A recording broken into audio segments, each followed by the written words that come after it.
Hi, this is Sarah from The Savvy Professor, and in today's video, we'll discuss how to fix an LG top-load washer that won't drain.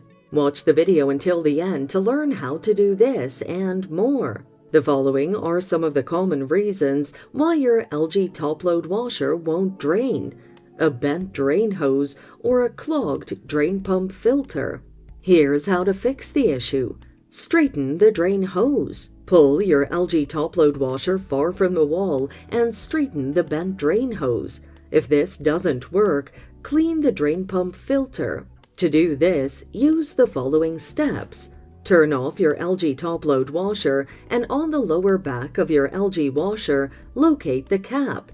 Turn the cap counterclockwise and take it out. Remove foreign objects from the filter and inside the casing of the pump.